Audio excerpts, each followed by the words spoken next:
Interlude 16, PRT Squad, Part 1, February 2nd, 2001. The helicopter's rotors stirred up billowing clouds of dust and debris as it landed. Evan leaned forward from the chopper's passenger seat, hitting the button for the intercom. The interior of the helicopter buzzed with his voice. "Check! Clear!" Lady shouted. Pine echoed her. "Gun up!" he told them. He followed his own instructions, unstrapping himself from his seat and collecting his machine gun. Bird 1 landed over. The radio buzzed. He pressed the button. "Squad 2 here. We just touched ground. Over. Waiting on a response from 3. Over. Give me a few minutes and I'll be in the air with Pine for supporting fire," the pilot said. Evan nodded. "Wish us luck." Luck. He opened the door separating the cockpit from the chopper's midsection. 4 uniforms had been seated in the corners and were now unbuckled and double-checking their guns and ammo, outfitting themselves with the additional gear that had been tied together and strapped down in the center of the chopper. Tew and Cold Iron carried the grenade launchers and ammunition. Grenades, flashbangs, incendiary, and smoke. Holler and Shane were the guys big enough to haul the extra guns and the packs with ammo clips and supplies. Pine and Lady were still kneeling behind the turrets that looked out over either side of the vehicle. The pilot would be manning the guns for the front. The pilot, Pine, and Lady were the only ones certified to use the containment foam, the latest addition to the arsenal of the parahuman response teams. Their entry hadn't been quiet, and he'd expected at least one of the vehicles would see some sign of trouble quickly after they landed. Maybe it would be the terrified populace of Ellisburg. Maybe their target would show up right away. He hadn't quite expected this. It was empty, a ghost town. Rain, rain and more rain, not a light on in the small town, not a single soul to be seen. "Here's the lowdown," he spoke to his squad. Hearing his own voice was reassuring. The only other noise was the drum of rain on the roof of the helicopter and the sound of ammunition clips snapping into place. "We have him pegged as a high-level changer. Who can tell me the standard protocol for dealing with a changer classification?" "Formation is top priority. Trust nothing and nobody. Passwords, hit hard, and obliterate," Holler said, his voice characteristically quiet. "And for a changer that's off the charts?" Evan asked. There was a pause as his squad tried to recall if this had come up in training. "Formation is number 1 priority. Trust nothing and nobody. Passwords, hit hard, obliterate, and pray?" Lady asked. The others all chuckled, some more nervously than others. "Lady's not wrong," he admitted. "We've been able to piece together who he is. We got security camera footage from the early stages of the incident just last week, and we found his face. One of the top geeks from the Protectorate and found other cases of his face around the city and found a name, Jamie Rink." His briefing was interrupted as the pilot buzzed them over the intercom. "Chopper 3 just landed, Cap. You're clear to move out." "Can we get a picture of the guy?" Tew asked. No point. After his first appearance, he started changing his costume for each job as well as adjusting his body size, body shape, and apparent powers. "His powers change?" The captain nodded. "Off the charts, I told you. We've got him down as a tentative changer 7, Trump 4. The geek was able to dig up some background. Thanks to his accounting info, credit card statements, phone bills, and emails, we know he worked as a banker, made more money than any 2 of us sorry losers put together. But he was a loner, no family, no friends, never went out unless it was for the Christmas party at work, and he tended to leave early." "So what happened?" "Got downsized, stayed at home for something like 3 weeks, then the bills started rolling in, and he realized he wouldn't be able to pay them all. He sent out job applications, dozens by email, but he didn't have the references. Faced homelessness, a disruption of his boring, lonely life. We think that was his point 0. "His trigger event," Lady answered. He nodded confirmation. "Followed by a crime spree, span of a few days, quaint little Ellisburg disappears from the grid. Communications and power cut, no cars or people getting out. Guys upstairs sent some heroes in. We got a brief report before they defaulted to radio silence. Report doesn't tell us anything except that they think the whole crime spree was all the one guy." "And we don't know how he operates?" Tew asked. The captain shook his head. "They sent in cameras. Cameras got taken out before they got an image. So they're doing the sensible thing. They're sending us." "Great. Cold Iron said, his voice thick with sarcasm. We're not alone out there, so be careful about where you're shooting. This place has got a population of about 5,000, sort of town that has only the one movie theater. But whatever this bastard Rinky is doing, we think he's operating from somewhere near the middle of the area. 3 helicopters in the air, 3 squads of 6, and a team from Toronto's Protectorate Division backing us up. We move in a spiral pattern to close in on the center of this podunk town, see if we can't squeeze him out of hiding, and we maintain radio contact with the other squads at all times so everyone knows what's going on. Lady had started pulling on her pack, with others watching out the tinted window around the turret. She buckled it on and then gripped the hose sprayer. The display on the nozzle would be showing her the amount of foam remaining, as well as the settings for spray volume and distribution. She gave him a thumbs up. He gave her the smallest of nods. Let's move out. He raised his radio to his mouth. Squad 2 moving out. Where's our capes? Over. Capes are with Squad 3. Over. Pass on word if they break rank. I really don't want to shoot a friendly. Over. Will do. Over. He hit the button and the side of the helicopter folded up. Moisture from the rain dotted the flat expanse of his helmet. He was point. Holler and Cho covered the right and left flanks, Shane and Cold Iron covering their rear. Lady stood in the middle of the group, ready to lay supporting fire where it was needed. Their gun-mounted flashlights were the only light outside of the scant amount that filtered through the clouds. The streets were empty. Cars had been abandoned where they were, doors left open, windows broken. There was no blood, no bodies, no clothing strewn about. Here and there, things had been knocked over, but that was all. Nobody evacuated? Tew asked. No, the captain replied. He wiped the water from his helmet with the crook of his elbow. Then where'd they all go? I suspect we'll find out. They passed a store with a grinning deer on the logo, a Mr. Buck store. Signs proudly proclaimed that everything inside was $1. It was the kind of cheap carry-everything store that appealed to the lowest common denominator, but in a town this small, it was the centerpiece of the downtown area. The front window had been shattered, and various gardening implements were scattered around the interior, out of place. Hose, shovels, pitchforks, improvised weapons. Holler. Anything thermal? It's cold. Rain isn't helping, but I'm not seeing anything except you guys. Not even a smudge in the darkness. They moved on, guns trained in every direction, eyes scanning the area for their target. They passed a clothing store where the window had been broken, the contents of one rack strewn out in the street, plastered to the road with the rain. Evan picked up the radio. Squad 2 here. Anything out there, boys? Anything at all? Over. Nothing at 1. Over. Ditto from 3. One of my squad just said they're not seeing any critters. No birds, rodents, or strays. Over. No animals, no people. We're taking a short detour, Evan informed his squad. He pointed with his gun. This way. His squad took cover beneath a bus shelter that was attached to a nearby storefront. The panes of plexiglass had been broken, but the overhang offered respite from the rain. He adjusted his flashlight to increase the light output and pointed it straight down at the ground. Sir, 1 minute. Keep your eyes peeled. Long seconds passed. He changed the settings on his flashlight back to normal. What was that about? No bugs. Dark night like this. You'd think there'd be a moth or some mosquitoes gathering around the light. Captain, Holler spoke up. Something on the thermals. Dim. They turned to face the same direction as Holler. Coming around the corner, Holler spoke.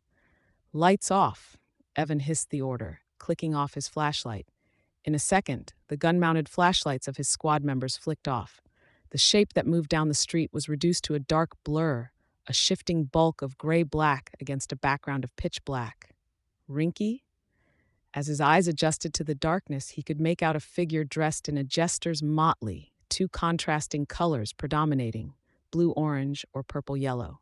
The mask a patchwork cloth that covered his face with only 2 dark holes for his eyes. But most daunting of all was the man's size. He was obese, bloated, 10 feet tall and nearly as wide, advancing at a glacial pace as he lurched down the middle of the street. His arms were drawn behind his back by the weight of the sack and the cloth he carried. He raised his radio, clicked it on. In a low voice he spoke. Got eyes on Rinky. He doesn't see us. Move into our location to support and keep the radio quiet. Over. There was a confirming buzz as the man on the other end turned the radio on but didn't speak. That would be Squad 1. 3 buzzes marked Squad 3's response. Strategy? 2 whispered the question. Wait for the other squads. Foam him. Burn him to ash with an incendiary. We're not going to interrogate him? Find out what happened to the people here? Tio asked. No, Holler was barely audible. He's got no heat. The reading came from the bag. Not warm enough to be alive, but whatever's in there's just warm that it was probably living up until a few minutes ago. Every eye in the squad turned to the large patchwork sack that the bloated thing hauled behind it. Not worth the risk to interrogate, Evan murmured to his squad. We foam him, which shouldn't be hard with how slow he's moving. Then we burn him because that's protocol for dealing with changers. We'll do it quickly and without hesitation because he's got a Trump rating as well. Don't know what cards he has up his sleeves. Might want to disappear us like he did with the rest of the locals. And the wildlife. And the local wildlife. Yeah, safety's off. Rinky slowly turned to face them. The second the dark holes of the mask centered on them, they opened fire. Evan's entire body shook with the recoil of his assault rifle. The brute didn't seem to mind as his blood and flesh sprayed from the holes the bullets opened up, advancing steadily. Tew and Cold Iron fired the incendiary grenades. The shells exploded on impact with Rinky in the ground, lighting him up. He continued to waddle towards them, slower than they were able to walk backwards. Rinky dropped the sack, gripped the sheet with both hands, and hurled it towards them. It spread out, scant amounts of light filtering through the holes in the weave. A net. Lady shot the net out of the air with a blast of foam, causing it to land at the halfway point between them and the brute. She sprayed his feet, locking him down to the ground. Rinky thrashed as the flames spread. The cloth burned away to show pallid, gnarled flesh, a face without ears, nose or brow, only recessed pig-like eyes and a mouth that was little more than a ragged gash across the lower half of his face. Another incendiary. Everyone else hold fire.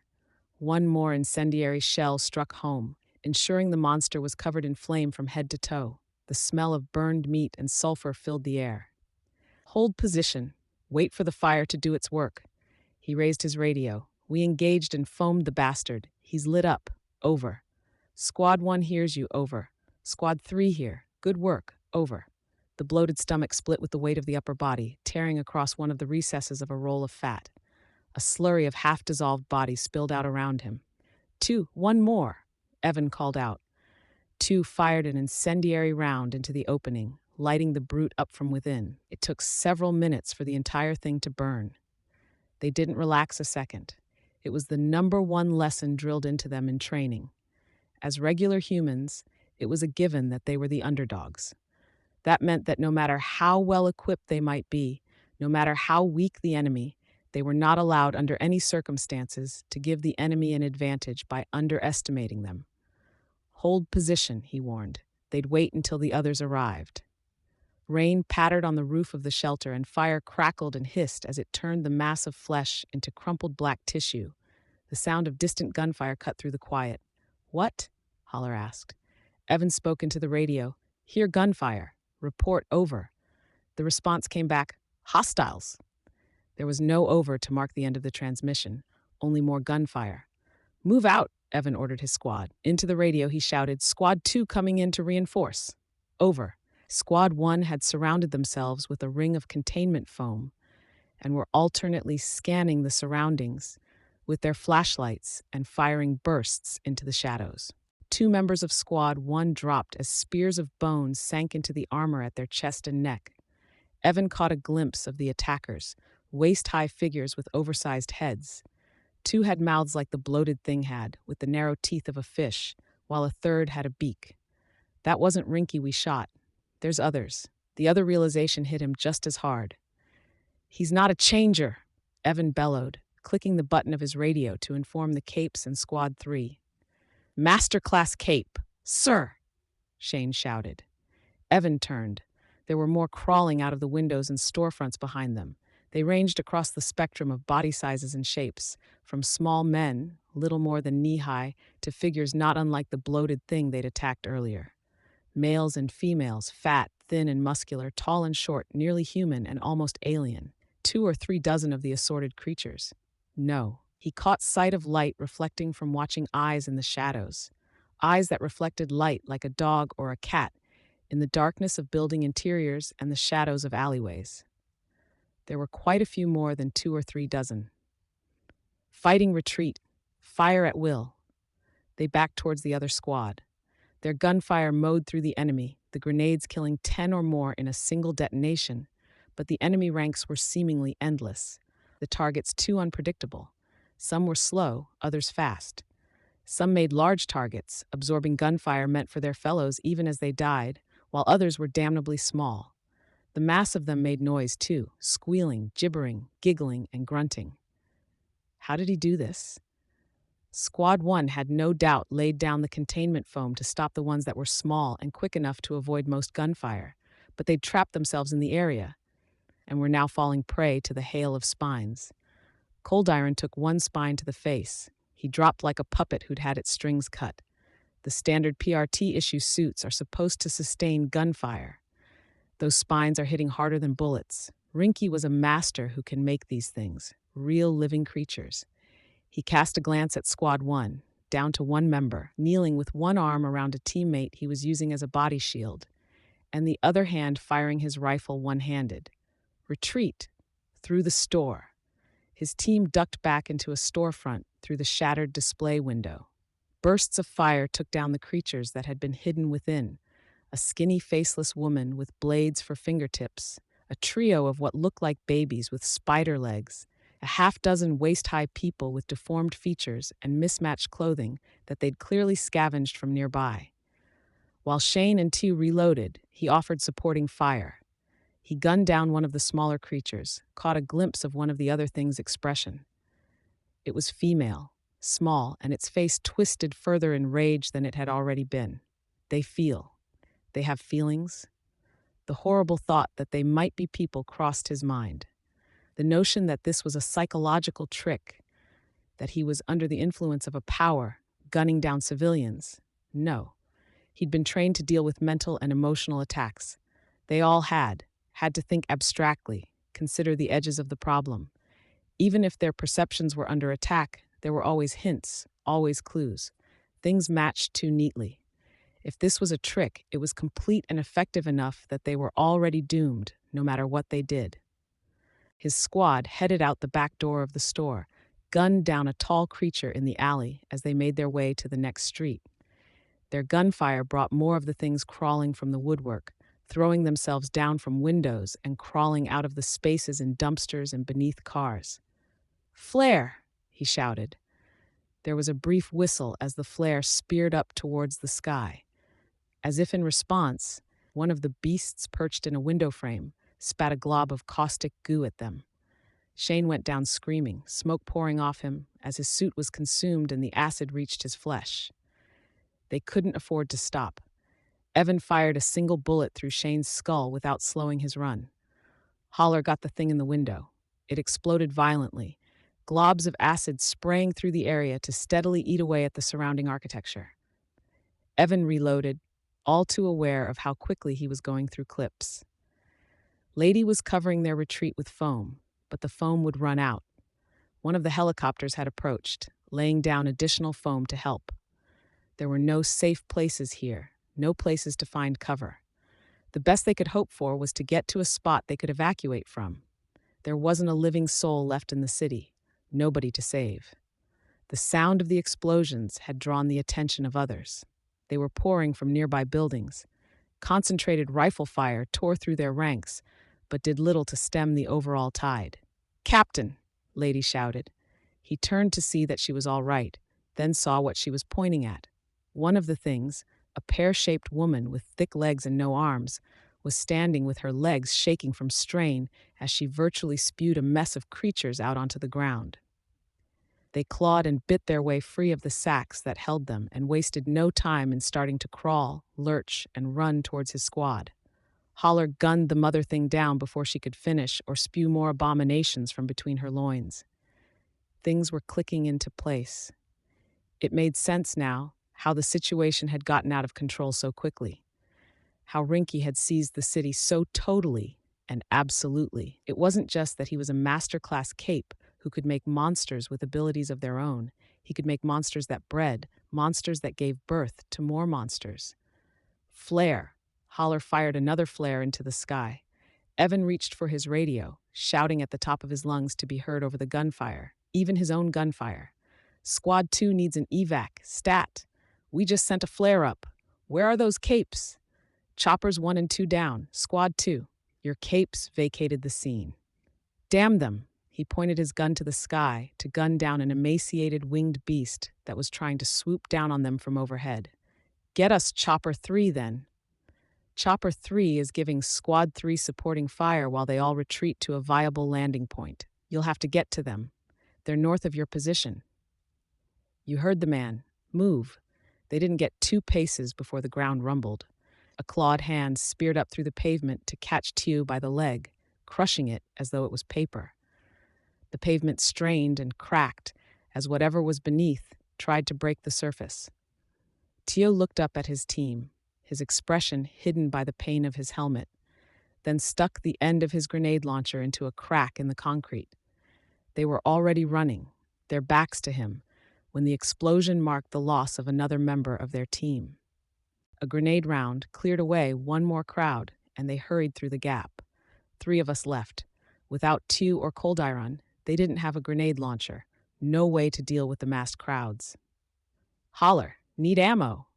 Lady directed a stream at the nearest crowd, aiming the spray at their heads, so any spray that missed would catch the ones who stood behind them. When one tipped forward, the expanding foam served to create a barrier that caught others.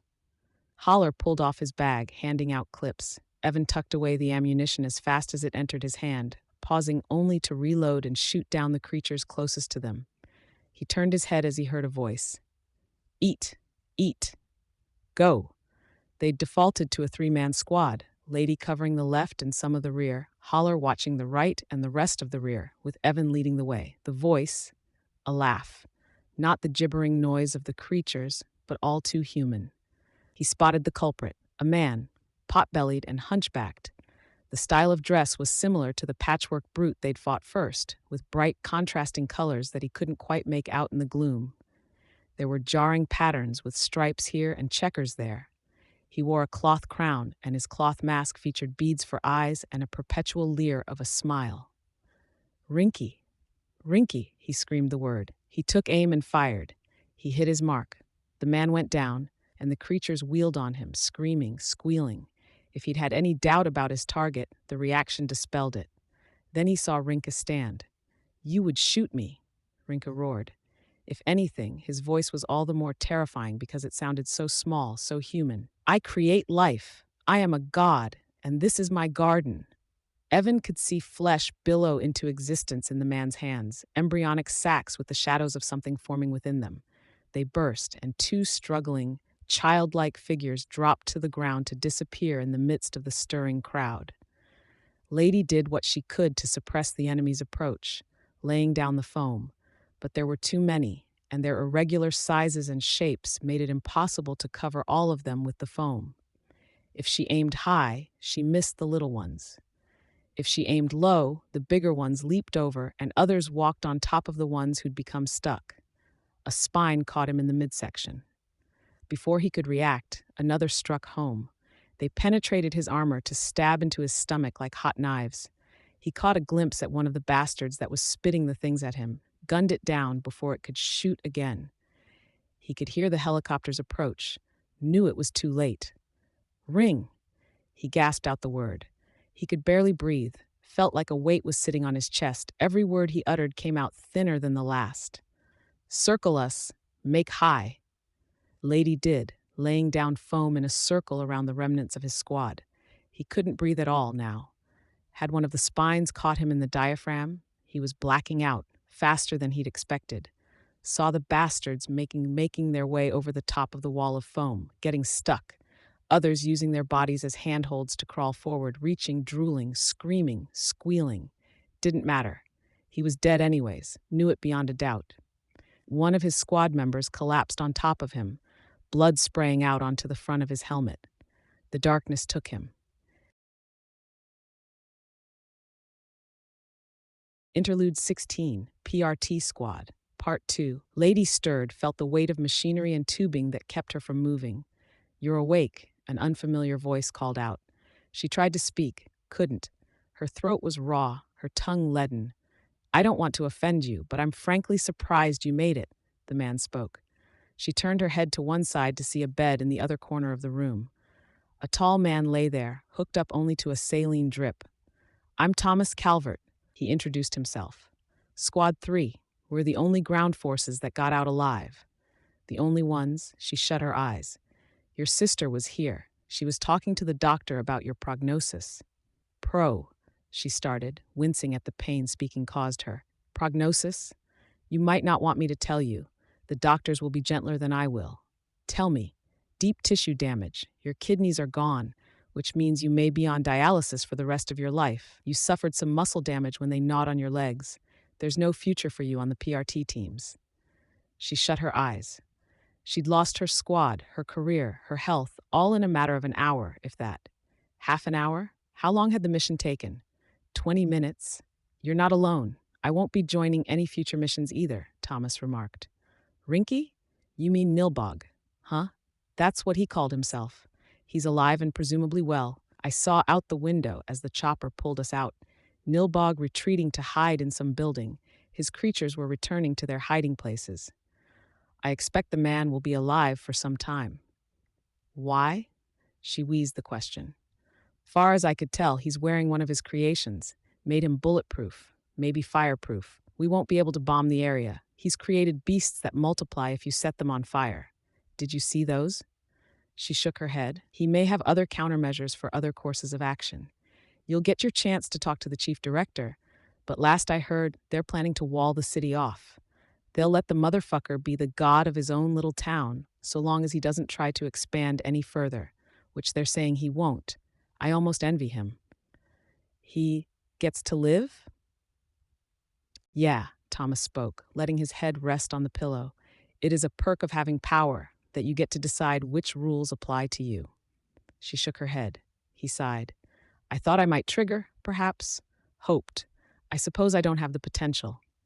She glanced at him in surprise. "What? I'm glad I don't have powers, that I can't have powers. Why? They're monsters. Freaks, lunatics. They fight only because they have the impression that they're stronger than their opponents, and when they aren't, they run." She thought of the squad of capes that had accompanied them. "They abandoned the rest of us." Thomas chuckled, and it sounded mean, mocking. "What?" "I suggest you change your attitude," he said. "Why?" "It's ironic. When the doctor and the chief director were talking to your sister, the chief director assured her that you still had a position in the PRT.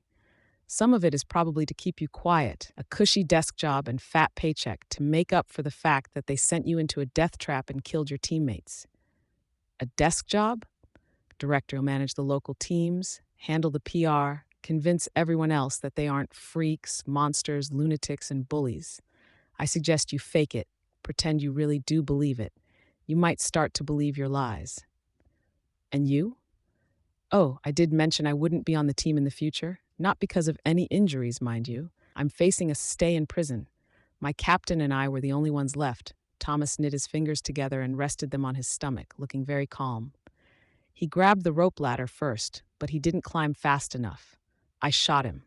Her face twisted in disgust. "You would have done the same in my shoes." "Never." "Well, it doesn't matter. A few years of my life. I don't expect I'll be there for too long.